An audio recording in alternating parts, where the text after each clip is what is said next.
Our next speaker, first known as the entrepreneur of the personal computer revolution, was named by Time magazine as one of the 100 people who most influenced the 20th century, as well as one of the 100 most influential people of 2004, 2005, 2006, and again in 2007. Just think what you could have achieved if you had stayed here another 2 years.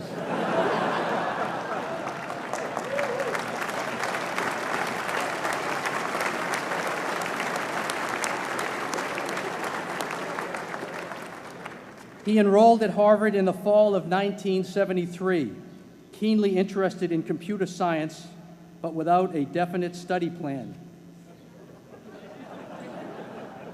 In between intense poker games at Radcliffe, he met his future business partner, Steve Ballmer, and he developed a version of the programming language BASIC for the first microcomputer, and co-authored and published a paper on algorithms with computer scientist Christos Papadimitriou. Our speaker is a person of many talents.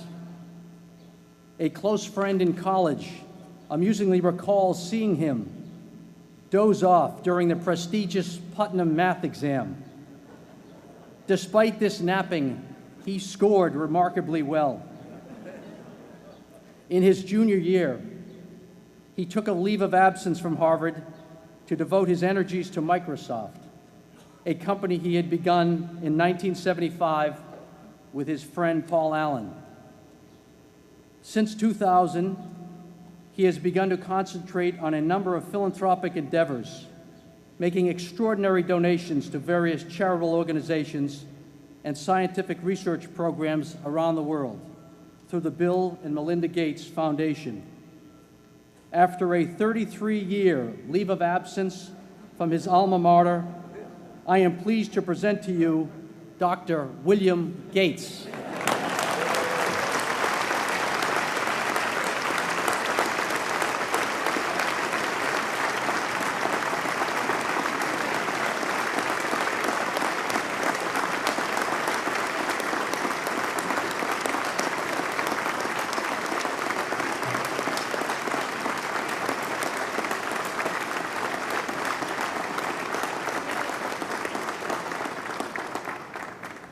Thank you. President Bach, former President Rudenstein, incoming President Faust, members of the Harvard Corporation and the Board of Overseers, members of the faculty, parents, and especially the graduates. I've been waiting more than 30 years to say this. Dad, I always told you I'd come back and get my degree.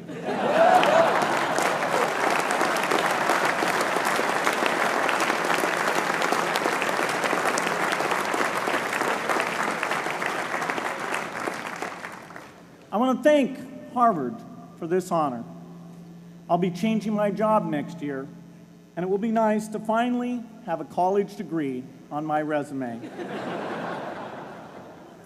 I applaud the graduates for taking a much more direct route to your degrees.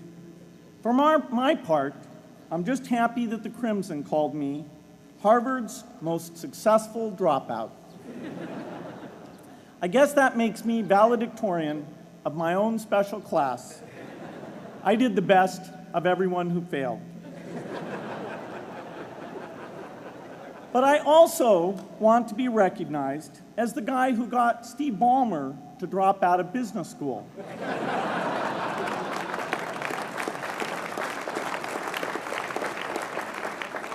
I'm a bad influence. That's why I was invited to speak at your graduation.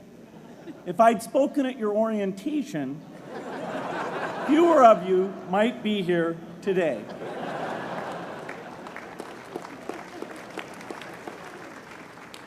Harvard was a phenomenal experience for me.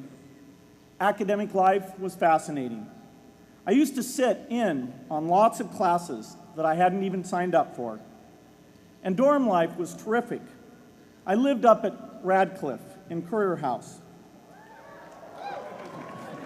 There were always a lot of people in my dorm room late at night discussing things because everyone knew that I didn't worry about getting up in the morning.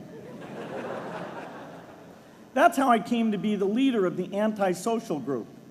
We clung to each other as a way of validating our rejection of all those social people. Radcliffe was a great place to live. There were more women up there, and most of the guys were math science types. The combination offered me the best odds, if you know what I mean. That's where I learned the sad lesson that improving your odds doesn't guarantee success. One of my biggest memories of Harvard came in January 1975 when I made a call from Courier House to a company in Albuquerque, New Mexico that had begun making the world's first personal computer. I offered to sell them software. I worried they would realize I was just a student in a dorm and hang up on me. Instead, they said, "We're not quite ready.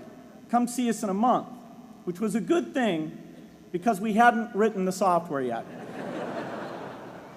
From that moment, I worked day and night on the extra credit project that marked the end of my college education and the beginning of a remarkable journey with Microsoft. What I remember above all about Harvard was being in the midst of so much energy and intelligence. It could be exhilarating, intimidating, sometimes even discouraging, but always challenging. It was an amazing privilege, and though I left early, I was transformed by my years at Harvard, the friendships I made, and the ideas I worked on. But taking a serious look back, I do have one big regret. I left Harvard with no real awareness of the awful inequities in the world, the appalling disparities of health and wealth and opportunity that condemn millions of people to lives of despair. I learned a lot here at Harvard about new ideas in economics and politics. I got great exposure to the advances being made in the sciences. But humanity's greatest advances are not in its discoveries, but in how those discoveries are applied to reduce inequity.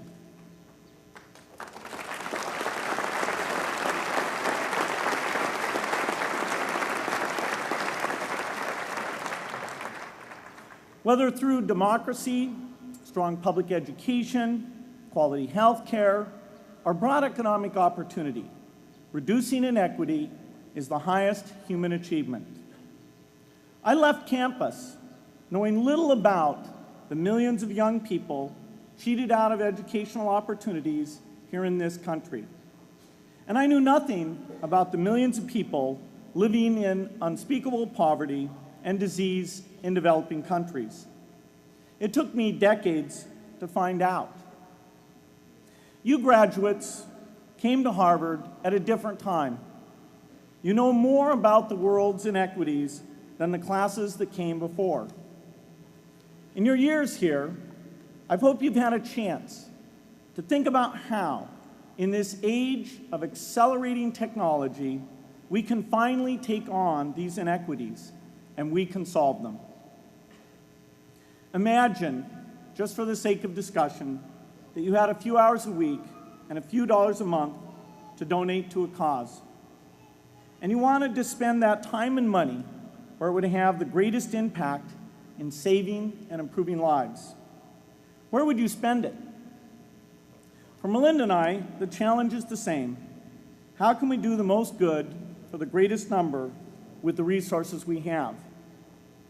During our discussions on this question, Melinda and I read an article about the millions of children who are dying every year in poor countries from diseases that we had long ago made harmless in this country. measles, malaria, pneumonia, hepatitis B, yellow fever. One disease that I had never heard of, rotavirus, was killing 500,000 children each year, none of them in the United States. We were shocked. We had assumed that if millions of children were dying and they could be saved, the world would make it a priority to discover and deliver the medicines to save them. But it did not. For under $1, there were interventions that could save lives that just weren't being delivered. If you believe that every life has equal value, it's revolting to learn that some lives are seen as worth saving and others are not. We said to ourselves, this can't be true, but if it is true, it deserves to be the priority of our giving. So we began our work in the same way anyone here would begin it. We asked, how could the world let these children die? The answer is simple and harsh. The market did not reward saving the lives of these children, and governments did not subsidize it. So the children died because their mothers and fathers had no power in the market and no voice in the system. But you and I have both. We can make market forces work better for the poor if we can develop a more creative capitalism.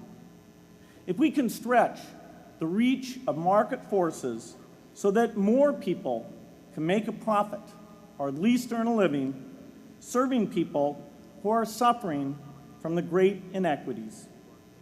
We can also press governments around the world to spend taxpayer money in ways that better reflect the values of the people who pay the taxes. If we can find approaches that meet the needs of the poor in ways that generate profits for business and votes for politicians, we will have found a sustainable way to reduce inequity in the world. Now, this task is open-ended. It can never be finished. But a conscious effort to answer this challenge can change the world. I'm optimistic that we can do this. But I talk to skeptics who claim there is no hope.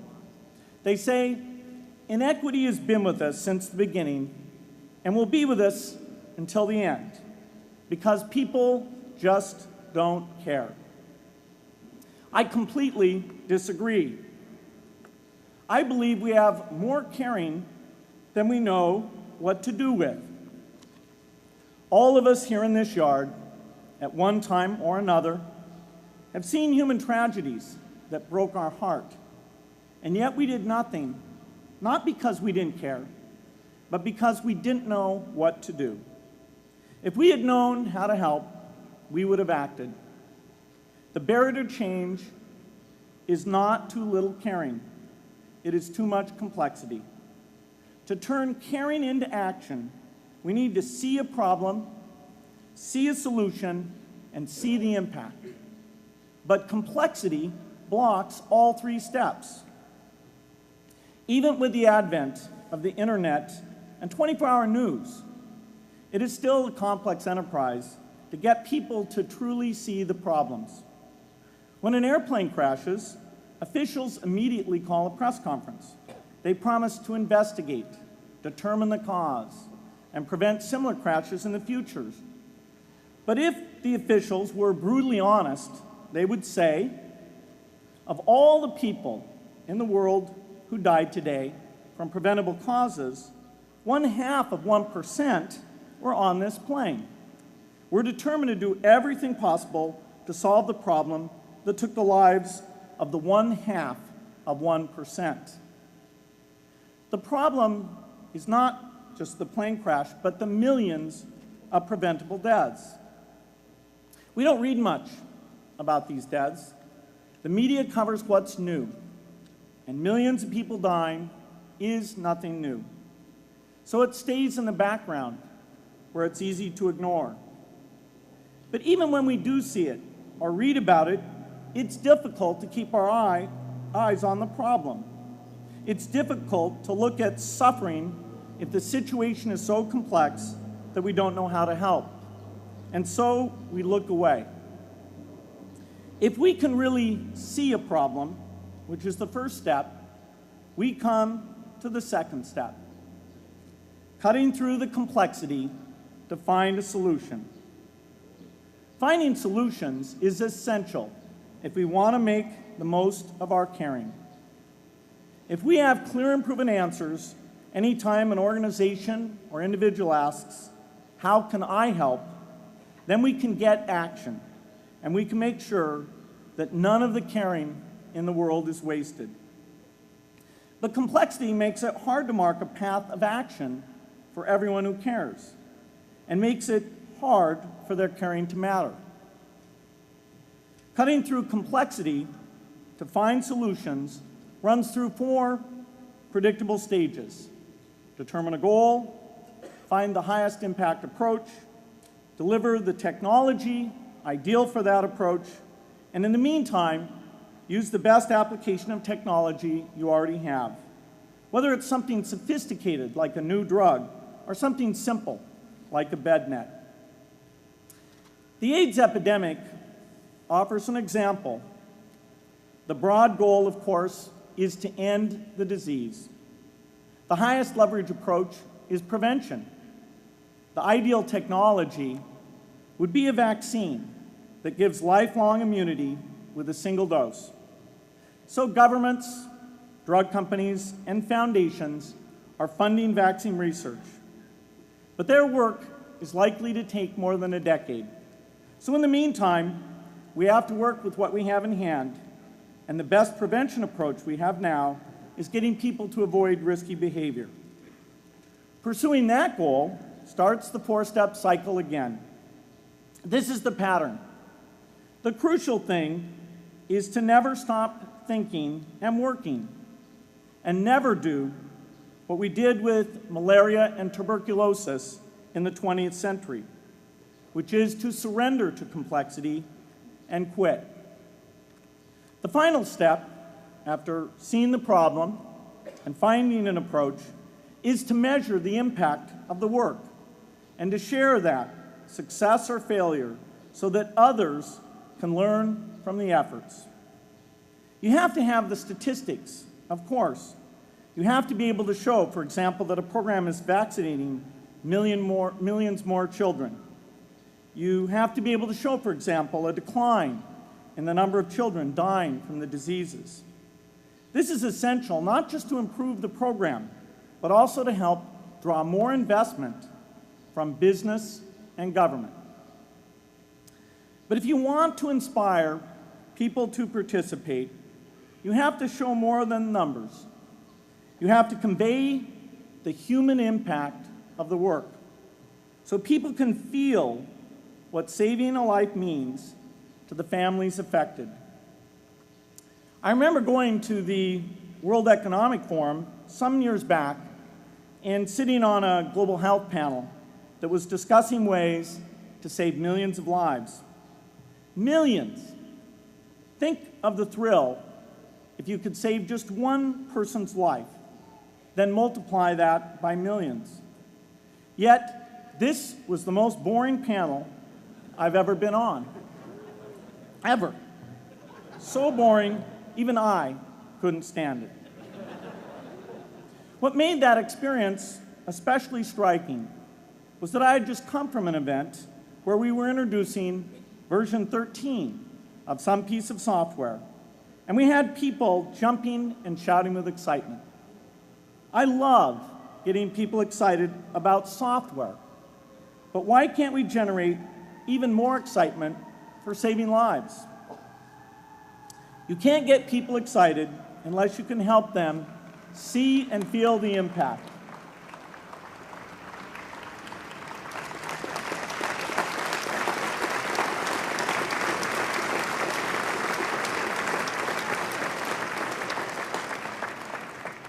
The way to do that is another complex question.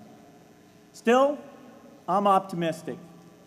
Yes, inequity has been with us forever, but the new tools we have to cut through complexity have not been with us forever. They are new. They can help us make the most of our caring, and that's why the future can be different from the past. The defining and ongoing innovations of this age, biotechnology, the personal computer, and the internet, give us a chance we've never had before to end extreme poverty and end death from preventable disease. 60 years ago, George Marshall came to this commencement, and he announced a plan to assist the nations of post-war Europe. He said, I quote, "I think one difficulty is that the problem is one of such enormous complexity that the very mass of facts presented to the public by press and radio make it exceedingly difficult for the man in the street to reach a clear appraisement of the situation. It is virtually impossible at this distance to grasp at all the real significance of the situation."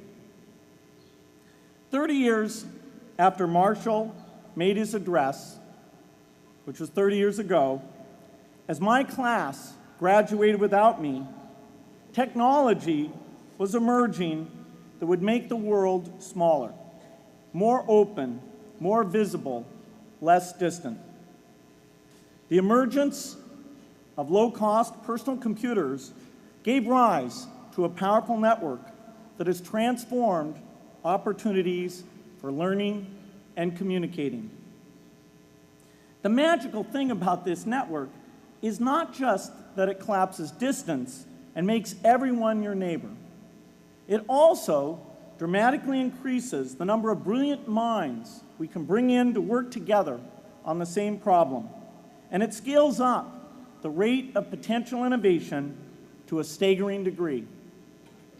At the same time, for every person who has access to this technology, 5 people don't. That means many creative minds are left out of this discussion. Smart people with practical intelligence and relevant experience who don't have the technology to hone their talents or contribute their ideas to the world. We need as many people as possible to gain access to this technology, because these advances are triggering a revolution in what human beings can do for one another. They are making it possible, not just for national governments, but for universities, corporations, small organizations, and even individuals to see problems, see approaches, and measure the impact of their efforts to address the hunger, poverty, and desperation George Marshall spoke of 60 years ago. Members of the Harvard family, here in the yard is one of the great collections of intellectual talent in the world. For what purpose?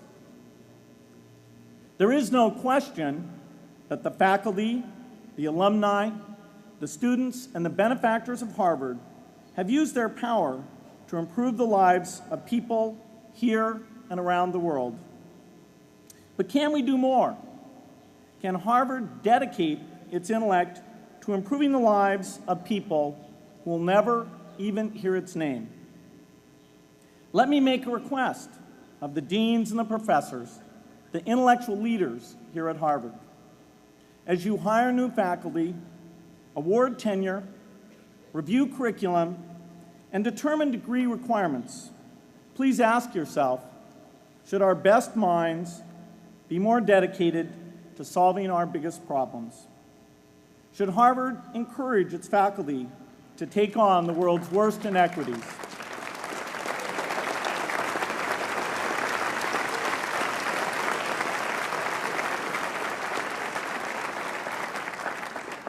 Should Harvard students know about the depth of global poverty, the prevalence of world hunger, the scarcity of clean water, the girls kept out of school, the children who die from diseases we can cure?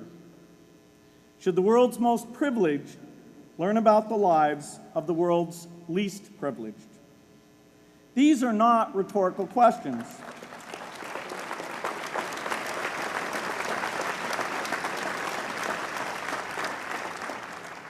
You will answer with your policies. My mother, who was filled with pride the day I was admitted here, never stopped pressing me to do more for others. A few days before I was married, she hosted a bridal event at which she read aloud a letter about marriage that she had written to Melinda. My mother was very ill, with cancer at the time, but she saw one more opportunity to deliver her message, and at the close of the letter she said, "From those to whom much is given, much is expected."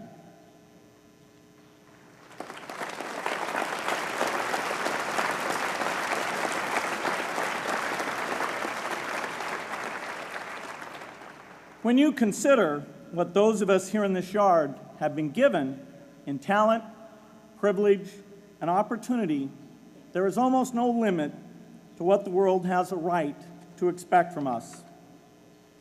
In line with the promise of this age, I want to exhort each of the graduates here to take on an issue, a complex problem, a deep inequity, and become a specialist on it. If you make it the focus of your career, that would be phenomenal. But you don't have to do that to make an impact.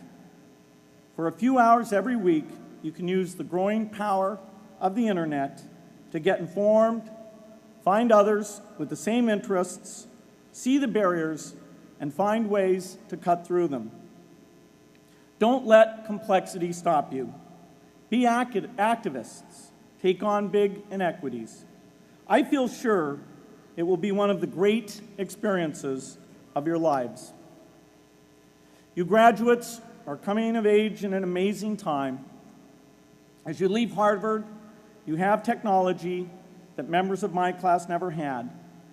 You have awareness of global inequity, which we did not have. And with that awareness, you likely also have an informed conscience that will torment you if you abandon these people whose lives you could change with modest effort. You have more than we had. You must start sooner and carry on longer.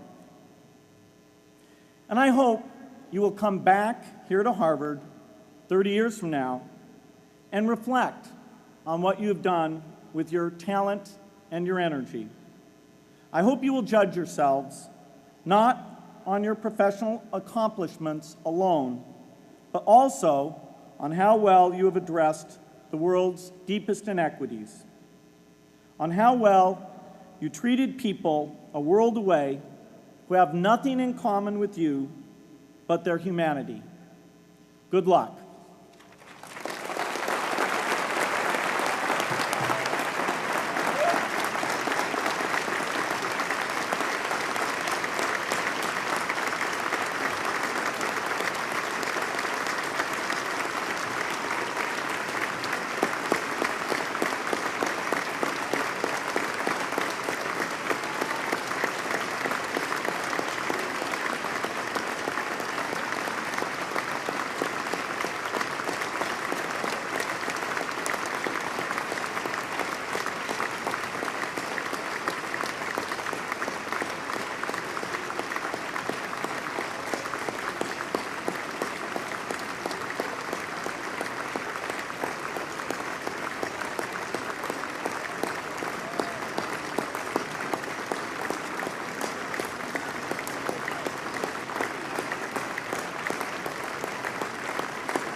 Thank you, Dr. Gates, for that important message.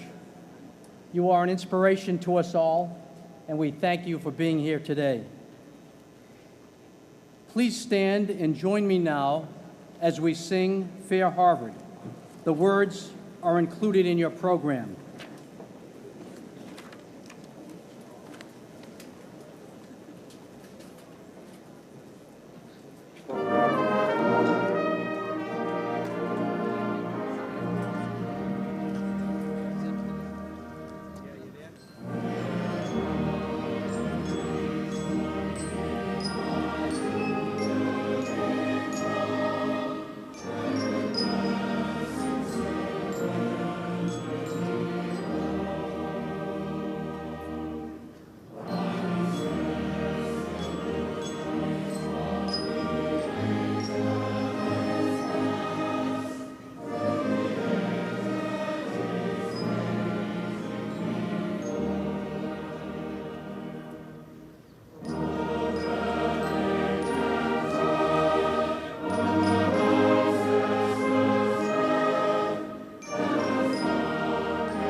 On behalf of the Harvard Alumni Association, I give a warm welcome and congratulations to the class of 2007.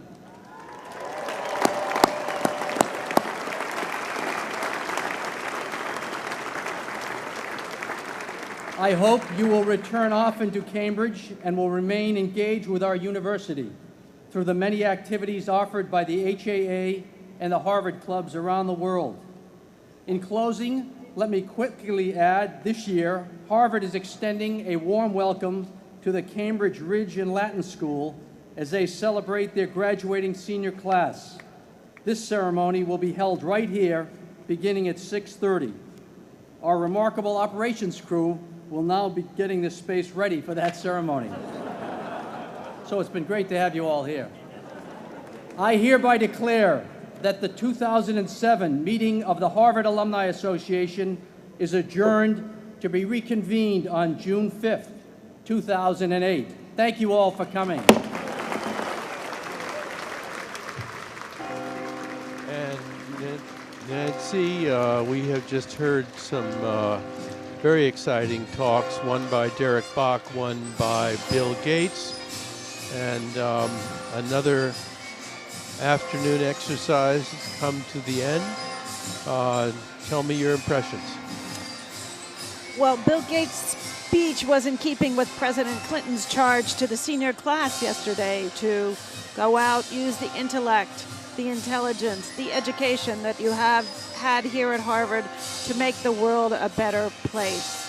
Bill Gates talked about his own journey from chairman of Microsoft to thinking about how to give back to the world, and his journey with his wife to discover that diseases are in fact eradicable in our lifetimes. And he and his wife are on a mission to work to eliminate the diseases of malaria, measles, rotavirus, which, as he said, kills millions of people, tuberculosis. He talked about the complexity of these sorts of problems and urged the graduates not to allow complexity to deter them. He likened his mission to the mission of the Marshall Plan, which George Marshall announced here at Harvard Commencement in 1947. And he urged the graduates to make the world a better place, even if it was only in their spare time. And with that ringing message, we bring to a close this annual afternoon exercises at Harvard Yard in the Tercentenary Theater. Glad to have had you here and hope you've enjoyed it as much as all of the people in this wonderful theater did.